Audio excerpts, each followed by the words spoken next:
Okay, so new all-time high on the SPY, 229.5.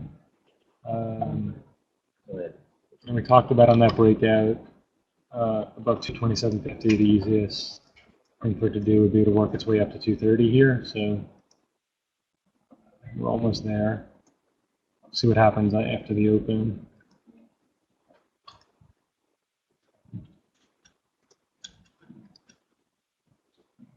The pre-market, we're up at 229.75. So yesterday morning, first move took us to 29.30. Took 229.20. The spot. We'll watch, see if it continues to support right here. Supports here, gets back above the half. Look for that move up to here. IWM went to 137.50 a bunch of times yesterday. Kept on failing, never went down though. First right on the open, and a second time here, end of the day here. Pre-market again, we're here. So we tried to roll over a few times too, and didn't roll over 3 times, 4 times.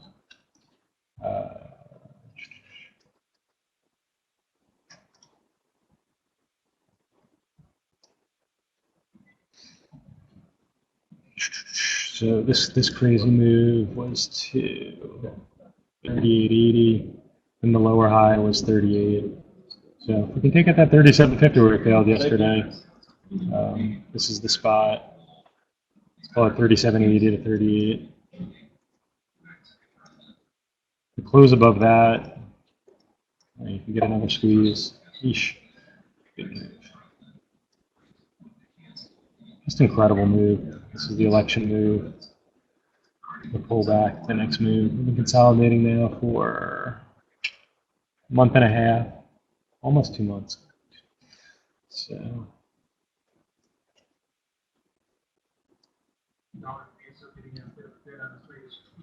after we had this move up here, I was thinking eventually it could blow up into 140. We've probably been moving sideways enough time to maybe do that by next week. I think there's a pretty good short setup here. If we get up to the 140 area, probably buying like the 136 puts, selling the 132, something like that. All right. LBS. So LBS went from 62 down to 54 on that news that they were going to pass some sort of, it was like the ATM limit in Hong Kong or Macau. And after that, it bounced back up, 58, 59, took out the 54 low before coming back into this range. So this morning, the numbers, I don't know, it didn't really seem like much on the numbers to me. I could definitely see it, excuse me, I could definitely see it supporting in this area right here.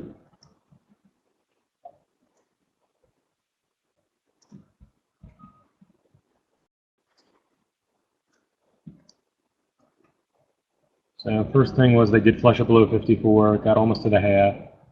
Now it's holding a little bit above. So what we would look for, so this is an important longer-term support area, is right on the open. Does it flush? Maybe make a little bit of a higher low than yesterday, and then get above 54.5. If it does that, you can play for a bigger bounce. You know, maybe it gets all the way back to 56, but at least somewhere in the 55s. It's very liquid. Especially after 950, it should be very liquid. The next one is Mattel. This was actually bad news. This is kind of what it looks like when you have bad news, when people realize it. You have the down move, you have the tight consolidation. Next morning, you're lower. That's what it's supposed to look like. So.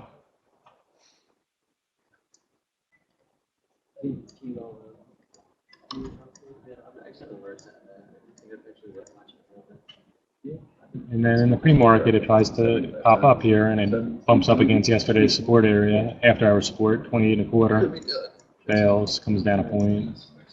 Sellers in control. Now, if we go to the daily to see where it was this quarter last year, where the numbers were actually better,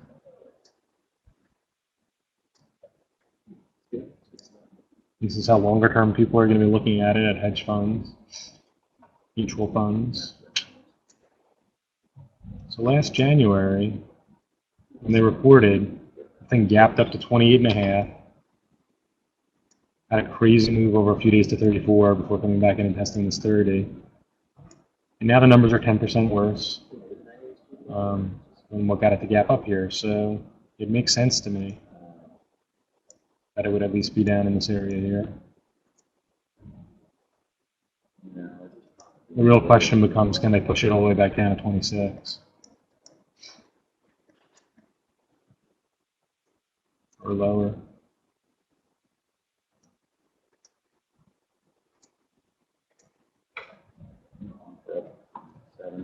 In this situation, I'd be more comfortable if the 28 and 28.5 has resistance, at least being short 27.70 to 28, this area right here. It's tough here. I have to say, if it's holding below 27, you can't be shorted, because on that consolidation from last year, 26 was the support. It's just, the risk to reward at 28 is much more favorable than down here. Just got to be a little bit more careful with size. Stops.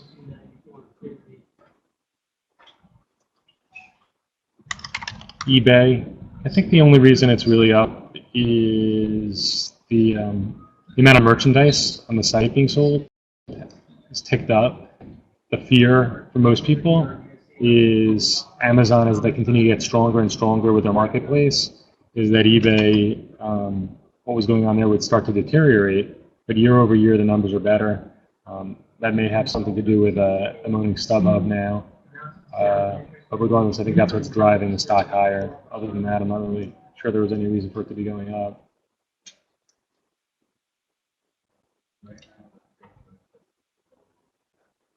So if we look at what this thing did from 22 to 31.5, it's going to be strong today. It's going to hold this spot right here.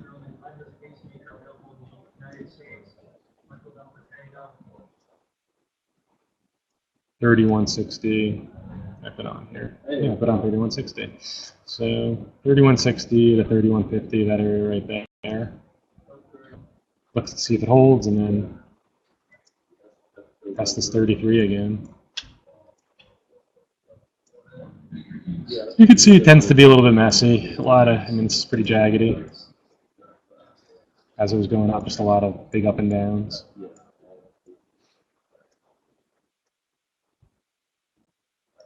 So keep that in mind when you're trading it. But it is very liquid. Normally trades 10 million shares.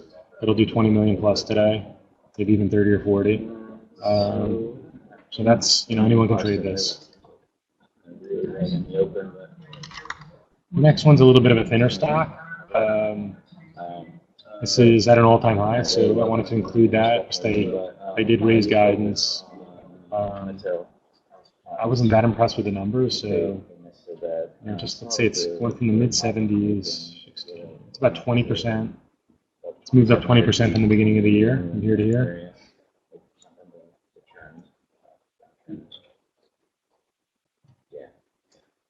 So let's take a look at these last few waves. So I have this wave, pretty big pullback. This wave, consolidated. Give a small shot. Tried to break down, made a new high, and got crushed.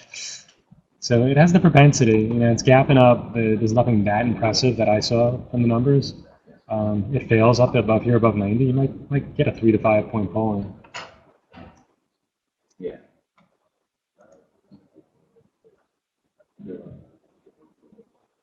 There's a biotech IPO in Nasdaq. Quotes will start at 10:10 in the morning. ANAB. So we'll keep an eye on that too. And there's another one. I'll put them in the chat. I'll put them both in the chat. And just from a pure price action standpoint, this is the opposite of MAT. the initial positive reaction, the consolidation above. I think this 92 you can use as an inflection. If it drops 92, comes off pretty hard down to this after-hour support, and then can't really bounce much, makes a lower high, and takes out that 90. Could very well see, move down to here or something like that. Obviously, if it's holding above 92, since it's at the all-time high, you got to be careful on the short side. Next one is Qualcomm, which we were looking at the last couple. It's already gone up $1 since I was looking at it about 10 minutes ago. So there's nothing in there I thought that should make it go back to 54, where it tested the other day, other than maybe people shorting it yesterday and then seeing the numbers weren't that good and trying to press it down for that. So we had the weakness on the open the other day. It did hold 54. It did have a nice bounce in the afternoon to 56. Did have a good consolidation a couple of days ago. And it got above 56 yesterday and went up the first time it failed. So this is always tough, especially on the open at the time. Actually, this was after 10 o'clock it happened. But it spiked up, it spiked back down. It's actually pretty wild. So I was hoping that it would stay down here, and then they might actually flush it closer to 54 on the open and just buy it again for a move back to 56. So people maybe already got that idea and pushed it above 55. So what did I put on? So it's above 55 right now, and then obviously the next real big resistance level is 56. STX, we had 43 as resistance yesterday. You can kind of see the markup from yesterday's morning meeting. It had a very strong opening drive there. I was shorting it in this area right here.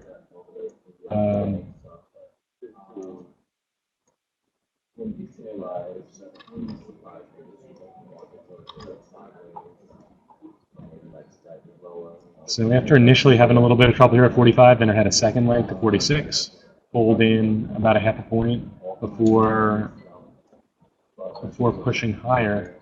And as you have to do, I had stops. When it failed here, and I was shorted, I put a stop here, got stopped out. Then I had a red bar here, I got short again here, and then got stopped out here. So this is kind of the reality of trading. Then it trended down the rest of the day. So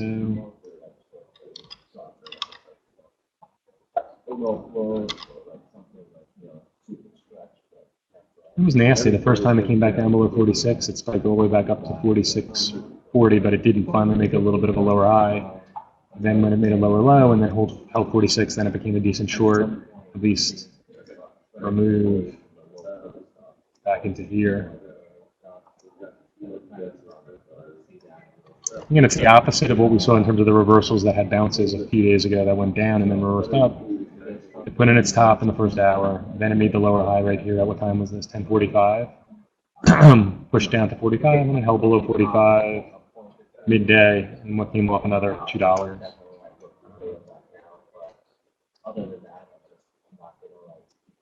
So looking at it this morning, the move started yesterday around 42.5. It was there in the after hours yesterday. 42.5 and 43 are going to be the levels here. 43.70 to 44. A lot of potential resistance right here. The one that I actually didn't make plays was another one, and this is why it's really important for your top 2, 3, 4 ideas we have. Make sure you get those off. This we had 46 on the sheet as resistance, and right on the open it popped up to 46 and came off $2. So that trade, which I forgot to put a script in, even risking 10 cents, it wouldn't have triggered the stop, which is a tight stop, and went down to our support area, which was 44, before kind of settling in. Cree is a stock I've owned in my long-term account over the years, so this is one I felt most comfortable with trading yesterday. Everything in the over $30 is usually a short in this stock for the last 2-3 years, so I was comfortable being shorted. It did make the lower high. This one was actually pretty easy. It was my focus. They were buying it at in the 80s. And when it dropped 80 cents here and had this quick 40-cent down move, that was the beginning of the downtrend. and it trended down cleanly to 29.50 where I covered my short from up here. Did try to reshort into this 29.50. Got stopped, kept it maybe a little bit too tight. Got stopped out right there.